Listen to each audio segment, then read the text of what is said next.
Hi, this is Sean D'Souza, and you're listening to the 3-Month Vacation Podcast. This podcast isn't some magic trick about how to work less. Instead, it's about how to really enjoy the work that you do and to enjoy your vacation time.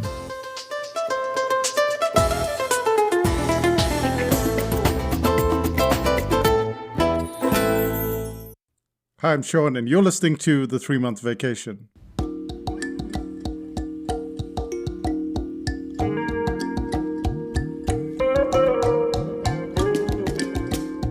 When I was growing up in Mumbai, the two things I loved most of all were cricket and books.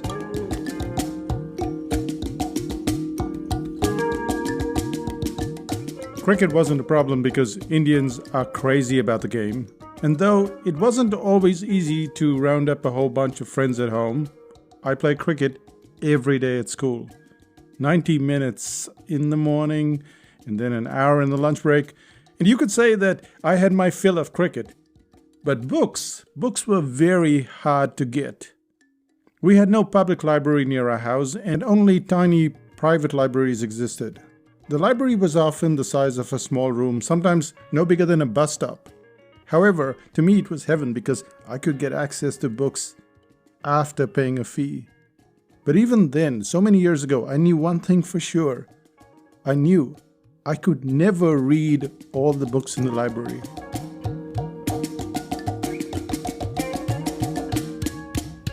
So you fast forward a few decades, and all of us have way too much information. Too many books, too many videos, too many podcasts, too many audiobooks. And if you're like me and you love to learn, there is no such thing as too much information. And yet that information monster does bite. We start to read, we start to listen, and then we can't keep up. Well, I couldn't keep up at all.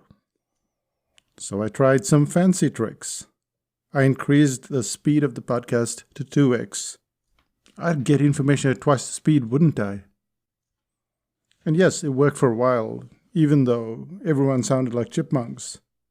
But in time I realized that I wasn't getting any smarter. I had more information, that was for sure, but for me it was better to slow down. Somehow, not to go below the author's pace, but to slow down to their pace.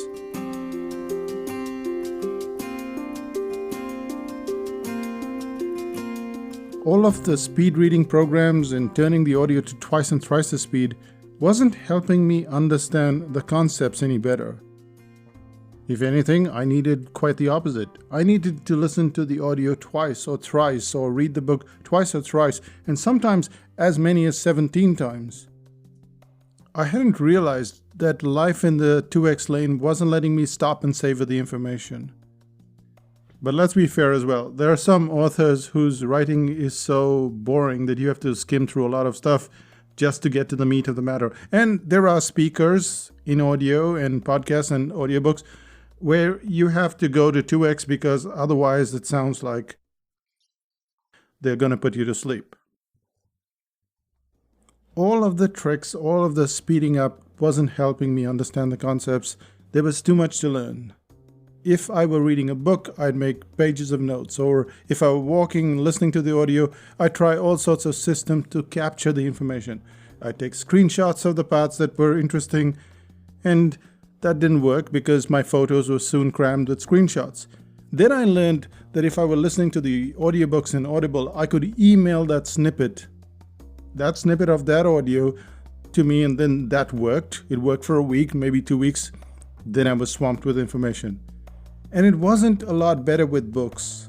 The notes would end up in software like Evernote, and then I'd never look at them again.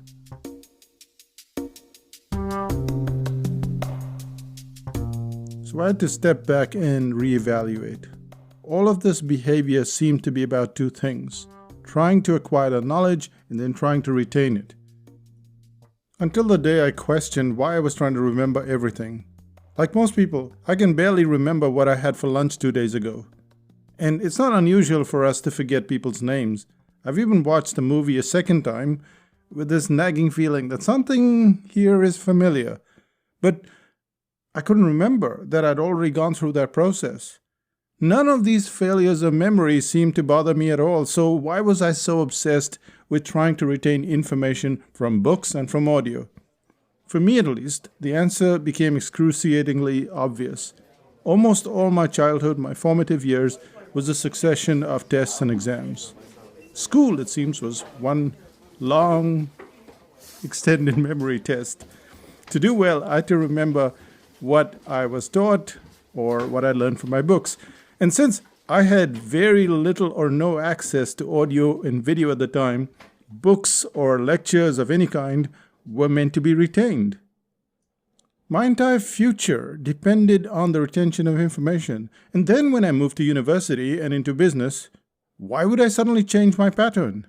I was trained to memorize it all, so it's only natural that trying to remember everything became an obsession. But it wasn't just the memory bit that bothered me. All of us want to acquire knowledge as well. There's an inherent satisfaction in learning new things or keeping abreast of how the world works around us. So you read at your own pace, but then something else happens.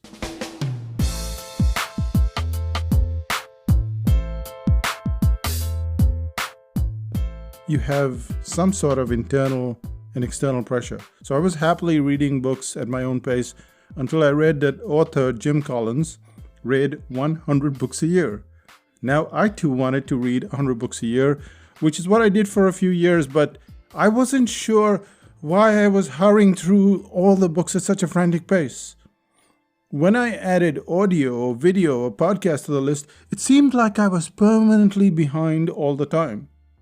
No matter how diligent I was, there was no way to catch up.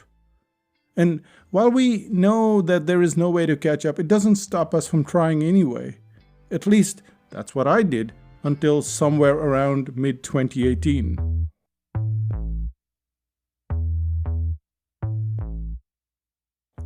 I decided I'm going to draw the line between memory and acquisition. Learning was going to be my cup of coffee. I was going to savor it and drink it slowly. Not for me was the takeaway or to-go kind of behavior. The coffee was my sanity. I needed to sit down and do that reading at my own speed. Instead of keeping pace with the madness, I decided to slam the brakes and read slowly, more deliberately than ever before.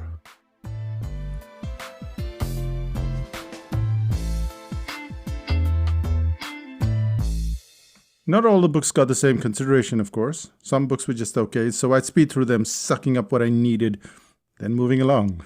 I was going to read what I could and read it at the pace that suited me, instead of being dictated by what others read and how quickly they read.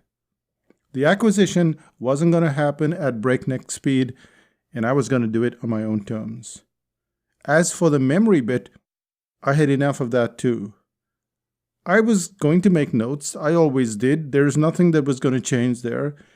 But here too, everything slowed down.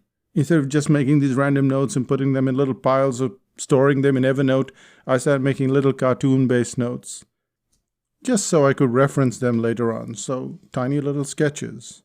And I found myself increasingly pausing for long periods on a podcast or a book.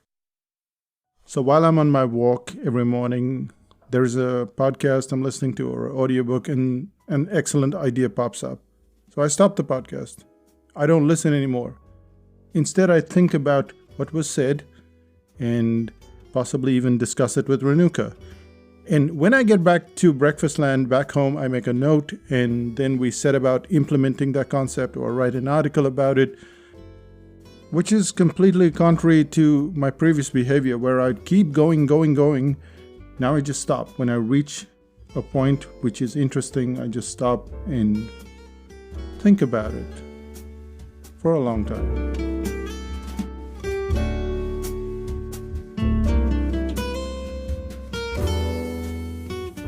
And then if it's something that needs to be implemented, we will implement it. And some implementation can take weeks, even years to put in place.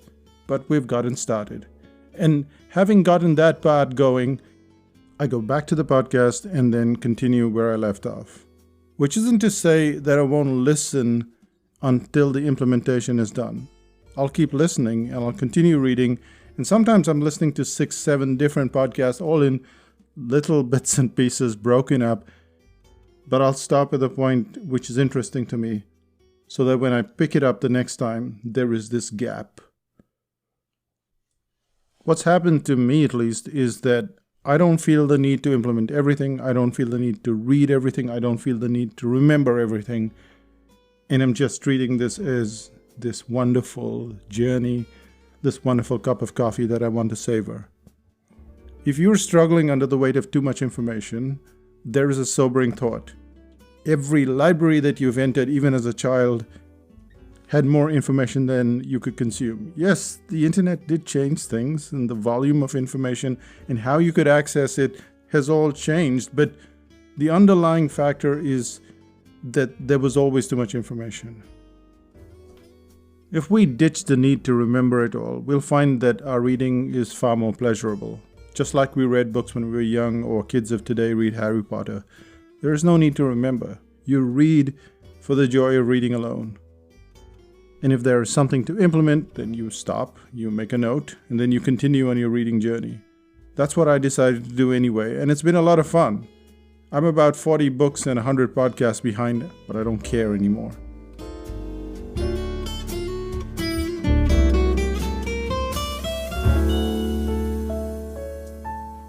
I still go through a lot of information, lots of videos, lots of audios, lots of podcasts, but now at my own speed. My life doesn't operate at 2x mode, it doesn't operate at 3x mode, and neither should my information. And that brings us to the end of this podcast. As you probably noticed, there weren't 3 parts to it. It was a rather short podcast. But what did we learn? Well, this was about how I cope with information, so what did I learn? The first thing I learned over the years was that this whole 2x and 3x and speed reading, that all seemed very intoxicating. And at one point in time, I did jump into it. But I found it was not helping me understand the concepts better. It did give me more confidence, I'll tell you that. Having 100 books or 200 books in your head, even stuff you can't remember, still makes you feel better. But the concepts seem to slip away. So from an inspiration point of view, from a starting point of view, which is, hey, this makes me feel good, that's a very good start. But at some point in time, you have to decide, okay, this is going crazy. I don't need to run my life at 2x. I don't need to run my information at 2x and skim and speed read my way through life. So I started savoring it like a coffee. Instead of taking a coffee in a paper cup and running to a car and drinking it while driving, that madness had to stop. Ceramic, sit there at the cafe, savor it, watch the world go by. That's what I do with my books as well.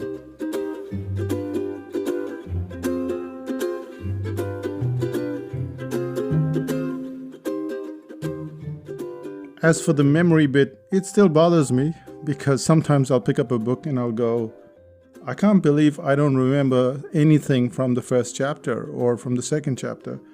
And I don't have any memory problems, at least as far as I know. And yet, I've watched the same video. For instance, I've been watching this Dan Brown video so many times and I still miss out bits. And that's not because I'm missing it out.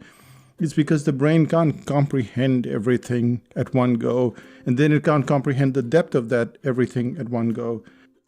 And so I make notes because I like drawing and slowing things down. And if you want to take one thing from this, it is that we started out with reading for pleasure and reading at a pace that we enjoyed. And then the world takes over and tells us what to do. And if you want to be in that world, that's cool. I was in that world for a while.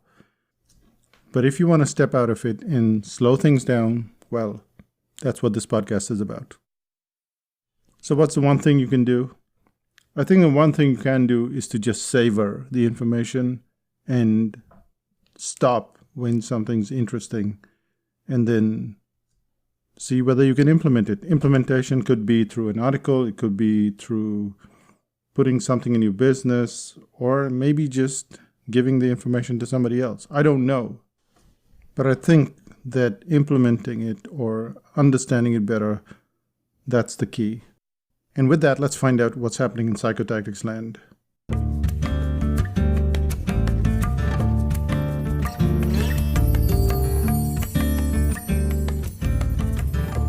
There were only 2 live courses this year, and they were the cartooning course and the headline course. And as you would expect, both of them got filled in 24 hours. So we start rolling it out. First 5,000 BC members get a chance, and then those on the waiting list get the second opportunity. And then usually 24 hours after we've started, it's done. But we do have some home studies coming up in August and September and October. So that's the info products on the 2nd of August, the uniqueness on the 20th of September, and the article writing self-study on the 11th of October. So that's 2nd August, 20th September, 11th October. The point is that we sell only 25 copies of any product. So even though it's a self-study, it's treated like as if it were a course where there were 25 participants. So if you want to get a copy of either the info products, uniqueness, or article writing self-study, you have to be on the waiting list.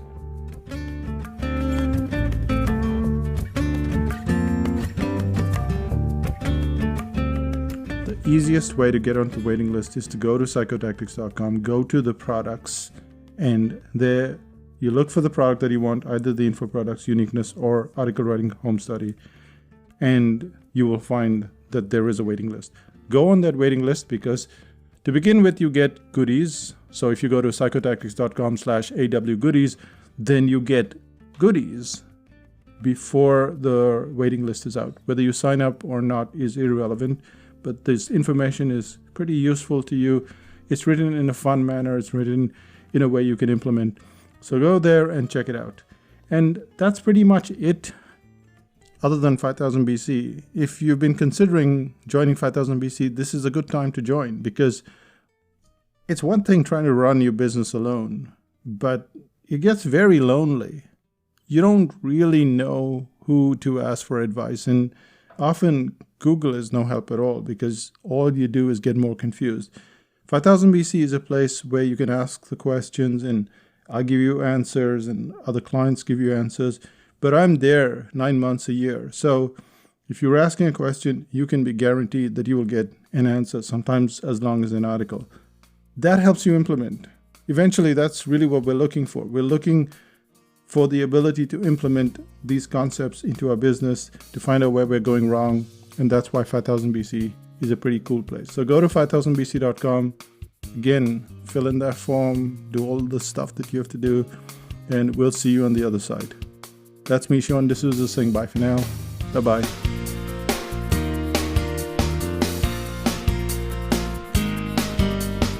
Still listening? Right after we fill the courses, we send in a form, and the most recent one was the headline course. So we send out a form, and we ask for a name and phone number and details, all kinds of details. And one of the questions in that form is, what products did you buy from Psychotactics, or what courses did you do at Psychotactics? And I was going through the form, and there was this massive list of products that people buy before they do a course like the headline course or the article writing course. And you'd say, well, so what's so unusual about that? But when you look at it, it's like 1, 2, 3, 4, 5, 6, 7, 8, 9. That's how many things people end up buying. So a couple of things here. The first thing is that if you don't have some kind of back catalog, if you don't have this kind of step that a client can take, then they don't go to the next step and the next step and the next step. So the chances of you selling a high priced product goes down quite a bit. And I know I say, 24 hours it's gone, 20 minutes it's gone, but part of that is the factor that has been built up by those products that have gone before that.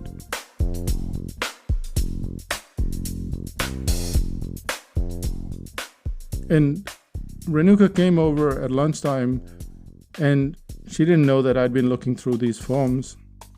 And she mentioned that there were, say, another 60 people on the waiting list, and none of them had bought. Again, no surprise, but it informs you that if you don't have those steps, or if the client doesn't go through those steps, they're not going to take that huge step, that big step, which is what I'm saying. I'm saying that one of the reasons, not the sole reason, but one of the reasons why the courses, the high-price courses go so quickly is simply because people have done the smaller bits.